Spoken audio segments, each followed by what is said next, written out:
Welcome to the video lecture about lymphoma. We have two types. We have Hodgkin's type and non-Hodgkin's.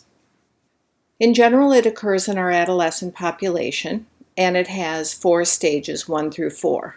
Of course, 4 is going to be the worst. Hodgkin's lymphoma has a giant multinucleated cell called the Reed-Sternberg cell, and this is pathognomonic for this disorder.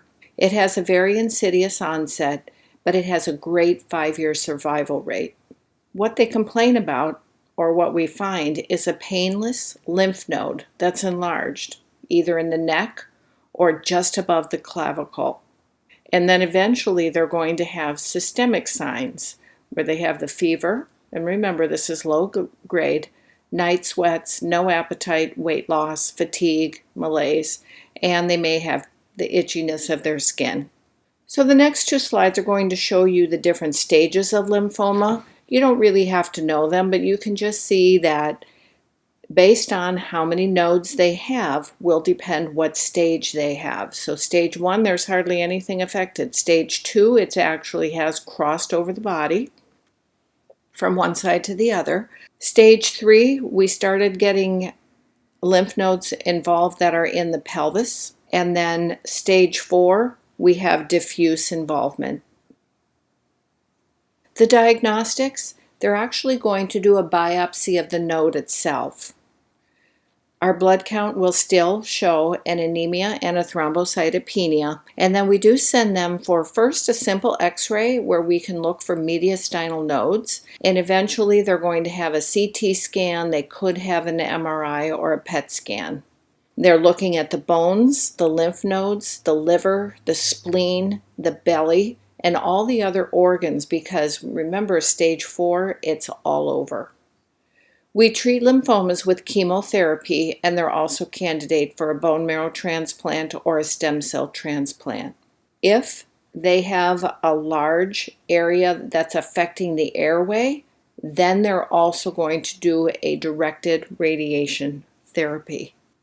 Non-Hodgkin's lymphoma affects the T cells and the B cells. So this is the 3rd most common cancer, and it's actually more common than Hodgkin's disease in kids.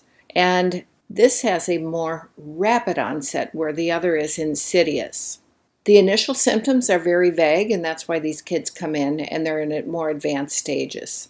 And you can see where if you've had something else, an autoimmune disorder like Crohn's disease, or you've had mono or you're HIV positive, you're going to be more likely to acquire non-Hodgkin's lymphoma. And this picture shows you all of the lymph nodes, and you can see the lymphadenopathy on the right side. So once again, here are the signs and symptoms, and you can see fatigue, weakness, malaise, and remember these are the older kids. Anorexia, it's the teenager. These are typical little things like, I don't really want to go to school, so I'm going to complain about these, but this time it's for real. They may have abdominal distension, constipation, and then they start throwing up. When they start throwing up, that's when the parents start listening that, gee, maybe there is something going on. Eventually, they end up having hepatosplenomegaly, and then all of their blood cell lines will be affected when we finally get them into the office and we check it.